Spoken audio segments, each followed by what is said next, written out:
ساری زندگی ایک بات کہتے کہتے دنیا سے چلے گئے کہ مسلمان عبادت گزار ہو سکتا ہے، مسلمان حج کر لے گا، عمرہ کر لے گا، نماز پڑھ لے گا، تہجد پڑھ لے گا، آپس کے معاملات میں مسلمان صحیح نہیں ہے اور ہو بھی نہیں سکتا. ان کا یہ مایوس ہو گئے تھے، وہ ایسا لگتا ہے کہ نہیں ہو سکتے یہ صحیح. ان کی محفل میں لوگ آتے تھے نا، بے وقت ان کو تنگ کرنا، بے وقت بات کرنا، فضول سوالات کرنا، اس سے بہت ان کو غصہ آتا تھا. ایک دن ان کے محفل میں کوئی شخص بیٹھا ہوا، اس نے ایسے ہی سوال پوچھ لیا کہ حضرت سنا ہے کہ جب کوئی کسی کو کچھ نظر آتا ہے تو مرغا کوا چیختا ہے، کچھ اس طرح کا نا. تو کہا ابھی کس کو کیا نظر آیا ہے؟ مطلب ہے کہ آپ بھی کوے کی طرح بے فضول سوال پوچھنا شروع کر دیا، آپ نے کوے کی طرح کائیں شروع کر دی. ابھی کسی کو کچھ نظر آیا کیا؟ وہ لحاظ نہیں کرتے تھے ان چیزوں میں.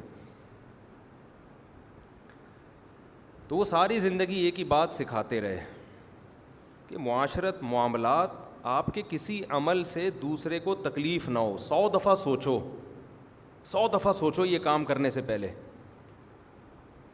اور وہ حدیث کوٹ کرتے تھے، نبی صلی اللہ علیہ وسلم نے فرمایا المسلم من سلم المسلمون من لسانہ ویدہ. مسلمان وہ ہے جس کی زبان اور ہاتھ کے شر سے دوسرے مسلمان محفوظ رہیں. اس حدیث کا مطلب وہ یہ بیان کرتے تھے کہ اس حدیث کا مطلب یہ ہرگز نہیں ہے کہ آپ دوسرے کو تکلیف نہ دیں، نا نا نا نا نا نا نا. اس کا مطلب یہ ہے کہ آپ کوئی ایسا کام نہ کریں کہ آپ کا تکلیف دینے کا ارادہ نہ ہو، پھر بھی تکلیف ہو جائے. سوچ سمجھ کے کریں کہ نہ چاہتے ہوئے کوئی چیز میرے لیے تکلیف کا ذریعہ نہ بنے. ہر کام کرنے سے پہلے 100 دفعہ سوچیں کہ یار ایسا نہ ہو کہ سامنے والے کو اس عمل سے تکلیف ہو. اگر آپ نے کوئی ایسی ویڈیو بنائی، آپ پوچھیں تو صحیح کہ میں وائرل کروں اس کو کہ نہیں کروں. بعض لوگ کی طبیعت میں حیا ہوتی ہے. ہمارے حضرت مفتی رشید احمد صاحب رحمہ اللہ تعالیٰ میں اتنی حیا تھی، وہ کبھی بغیر کرتے کے گھر میں بھی نہیں بیٹھتے تھے، مزاج تھا ان کا. تو وہ ساری زندگی یہ بات کہتے کہتے دنیا سے چلے گئے کہ مسلمان اس چیز کا، آج گوروں میں ہے یہ چیزیں، انگریزوں میں ہے. ہمارے ایک دوست نے بتایا کہ میں جہاز میں سو رہا تھا، میری آنکھ لگ گئی، یعنی آنکھ لگ گئی، سو گئے وہ کہیں یو ایس اے میں یا کہیں یورپ کے کسی کنٹری میں. جب جہاز لینڈ کیا ہے تو یہ سو رہے ہیں پڑے ہوئے، خراٹے لے رہے ہیں. تو جہاز سارے اتر گئے، یہ پڑے ہوئے ہیں نا. یعنی جہاز کا عملہ آیا، ایکسکیوز می سر، بس اتنا بول رہا ہے. جب میں آنکھ نہیں کھلی، تھوڑا زور سے، تھوڑا اور زور سے، ہاتھ نہیں لگا رہے. سمجھ میں آ رہی ہے بات؟ ہاتھ نہیں لگا رہے. کیوں؟ غیر اخلاقی حرکت ہے. آپ کسی کی پرمیشن کے بغیر اس کی باڈی کو، آدمی ہے کوئی عورت نہیں ہے، کسی کی پرمیشن کے بغیر اس کی باڈی کو ٹچ کرنا غیر اخلاقی حرکت ہے یا نہیں ہے؟ ہمارے یہاں کیا ہوگا بھائی جان، اوئے اندھا ہے، بہرا ہے، پھر جا کے کر کے ہلائیں گے اس کو. ٹھیک ہے میں شاید تھوڑا زیادہ مبالغہ کر رہا ہوں، لیکن اسٹائل دیکھو،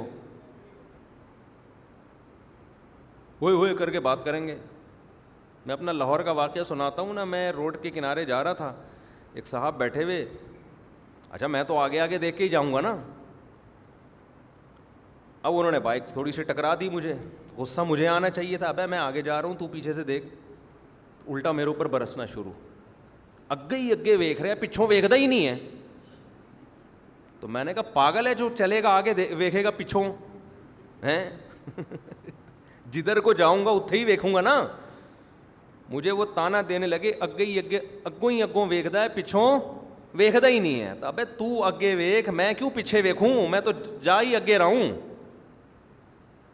تو بس جس کو جو ٹھڑک جہاں اتار دے اتار دے. ہر جگہ ہی ایسا ہے. لاہور کا تو واقعہ ہے، اس لیے میں لاہور کا تذکرہ کر رہا ہوں. مطلب کوئی لاہور والوں کو برا کہنا نہیں ہے، کہیں بھی ہوتا تو یہی ہوتا ہے نا. موضوع میں اس کو تھوڑا سا کمپلیٹ کروں، یہ بہت امپورٹنٹ موضوع ہے. آپ کہیں گے کیا آیت پڑھی تھی اور کس کہیں اور چلے گئے. اس کے کچھ میں تھوڑے چند ایک اصول بیان کر دیتا ہوں. اور یہ ہماری شریعت کا حصہ ہے. مولانا اشرف علی تھانوی رحمۃ اللہ علیہ اس بات کو روتے تھے, کہتے ہیں لوگ اس کو دین کا حصہ نہیں سمجھتے, یہ بڑی کمبختی ہے. وہ فرماتے تھے لوگ کہتے ہیں بس نماز روزہ نماز روزہ, وہ بھی ضروری ہے بھائی, نماز تو سب سے بڑا رکن ہے اسلام کا, اس میں کون سا ہم لوگ پورے اتر رہے ہیں. لیکن کم از کم جو نماز نہیں پڑھتا, لوگ یہ سمجھتے تو ہے نا کہ دین کو فالو نہیں کرتا, لیکن آپس کے رہن سہن کے معاملات کو تو دین کی فہرست سے نکال دیا ہے. شارٹ ہوتی جا رہی ہے تمیز مارکیٹ میں. دیکھو اللہ نے خوب سمجھ لیں, ہمیں انسانوں کے بیچ میں پیدا کیا ہے اور ہمارا آپس میں ایک ریلیشن بنایا ہے. جب بھی ریلیشن کی شکل میں کوئی قوم رہتی ہے تو اسے اپنے جذبات کچل کے دوسرے کے جذبات کا خیال رکھنا پڑتا ہے. ایسا کبھی بھی نہیں ہوتا کہ بس میں اپنی منمانی زندگی گزاروں. کبھی ایسا ہوتا ہے؟ لوگ ایک ریاست میں جب رہتے ہیں, اب آپ اپنی گاڑی لے کے نکلے, ایک اسٹیٹ میں آپ رہ رہے ہیں, کنٹری میں آپ رہ رہے ہیں, تو کنٹری میں سب ایک دوسرے سے مربوط ہوتے ہیں نا. ہر آدمی یہ تو نہیں کہ میں اخپل زندگی گزاروں گا. اب آپ کا اپنا ذاتی گھر, آپ اپنی ذاتی گاڑی لے کے نکلے, روڈ آپ نے اپنے پیسوں سے بنوایا. ایک مثال دے رہا ہوں, آپ گئے آگے سگنل پہ لال بتی جلی ہوئی ہے, آپ توڑ کے نکل گئے. لوگ کہہ رہے ہیں بھائی یہ قانون ہے, لا ہے, ریڈ پہ رکنا ہے. آپ کہیں گاڑی میری, گھر میرا, گاڑی کی چابی بولو نا میری, روڈ میرے باپ کا, میں نے بنایا. تو یہ لال بتی کون ہوتی ہے مجھے روکنے والی ہے بھائی؟ یہ دلیل صحیح ہوگی؟ بولیں گے بھائی یہ اس لیے کہ جب بے شک روڈ آپ کے باپ کا ہے, یہ گاڑی بھی آپ کے باپ کی ہے, یہ چابی بھی آپ کے باپ کی ہے, لیکن جب آپ یہاں رہتے ہو تو آپ کے باپ کے علاوہ بھی بہت سارے لوگ یہاں پہ رہتے ہیں,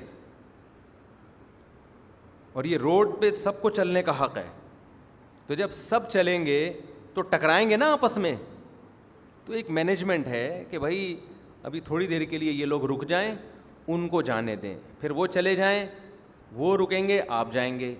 تو ہمیں کیا پتہ چلا, جب بھی ہم اکٹھے کہیں زندگی گزارتے ہیں تو ہمیں ایک دوسرے کے جذبات کا خیال رکھنا پڑتا ہے. اب آپ ریڈ پہ, اب تھوڑی دیر میں آپ رکیں گے, اب ان کا حق ہے بھائی. اب آپ کا دل تو چاہ رہا ہے میں سگنل توڑتا ہوا بھاگ جاؤں, نہیں نہیں نہیں نہیں, اب آپ اپنے وقت کی قربانی دیں گے اور دوسروں کا خیال کریں گے. ان کا بھی حق ہے کہ ان کو اب جانے دو. ایسا ہوتا ہے کہ نہیں ہوتا؟ ورنہ کس کا دل چاہتا ہے یار ریڈ سگنل پہ بریک لگانے کا؟ کس کا دل چاہتا ہے؟ ہر آدمی کو جلدی پہنچنا ہے. تو خوب سمجھ لیں ایک بات, ہم جب رہتے ہیں نا آپس میں, اس میں معاشرے میں کچھ رشتہ دار ہوتے ہیں, بھائی بہنوں کا رشتہ ہوتا ہے, ماں باپ کا رشتہ ہوتا ہے, میاں بیوی کا رشتہ ہوتا ہے, اور دوست احباب کا رشتہ ہے, اڑوس پڑوس کا رشتہ ہے. ہمارے پڑوسیوں کے بارے میں کچھ کہنا چاہتا تھا لیکن بعد میں کہوں گا. تو بہت ساری چیزیں ہوتی ہیں, سمجھ رہے ہیں؟ نکل ہی گیا منہ سے, خیر میں الگ سے بھی ان کو سمجھا دوں گا, بہت برداشت کر لیا یار. تو آپس کے ریلیشن ہوتے ہیں ٹھیک ہے. تو بہت سارے آپس کے ہمارے کیا ہیں رشتے. اللہ تعالیٰ نے ایک ایک ریلیشن سے میری مراد صرف خونی رشتے نہیں ہیں, کسی کا بھی کسی طرح کا کوئی رشتہ آپ سے ہے, تھوڑی دیر کا بھی لنک ہے. دیکھو کتنی زبردست آیت ہے 5ویں پارے کے شروع میں, آج پڑھیں آپ, وَاعْبُدُوا اللَّهَ وَلَا تُشْرِكُوا بِهِ شَيْئًا وَبِالْوَالِدَيْنِ إِحْسَانًا وَبِذِي الْقُرْبَى وَالْيَتَامَى وَالْمَسَاكِينِ وَالْجَارِ ذِي الْقُرْبَى وَالْجَارِ الْجُنُبِ وَالصَّاحِبِ بِالْجَنبِ وَابْنِ السَّبِيلِ وَمَا مَلَكَتْ أَيْمَانُكُمْ. کیا کوئی ایک ریلیشن ایسا نہیں ہے جو اللہ نے اس آیت میں بیان نہ کیا ہو. اتنی ڈیٹیل میں دنیا کی کسی قانون کی کتاب میں ریلیشن کے بارے میں ہدایات نہیں ملیں گی آپ. اسلام نام ہی پتہ ہے کس چیز کا ہے؟ اپنے رشتوں کو نبھانے کا نام ہے. خدا کی عبادت کا کیوں حکم ہے؟ خدا سے ہمارا رشتہ ہے, وہ خالق اور ہم مخلوق, وہ کریٹر ہے ہم کریٹڈ ہیں, یہ ایک رشتہ ہے نا, تبھی تو حقوق ہیں اس کے. رسول پہ درود پڑھنے کا کیوں حکم ہے؟ ایک ریلیشن ہے کیوں؟ رسول نے ہمیں خدا سے جوڑا ہے, خدا کا انٹروڈکشن کیا ہے, تو رسول سے بھی ہمارا کیا بن گیا؟ رشتہ بن گیا. پھر والدین کا رشتہ, کیونکہ ان کے ذریعے ہم پیدا ہوئے ہیں, انہوں نے ہمیں بچپن میں پالا ہے, یہ ریلیشن ہے, اس کو ڈیفائن کیا. اسلام کی اگر مختصر لفظوں میں تعریف کی جائے نا تو اس کا مطلب پتہ ہے کیا ہے؟ رشتے نبھانا. بہت مشکل ہے بات سمجھانا, جیسے مشکل ہے رشتے نبھانا. کیا شعر ہو گیا.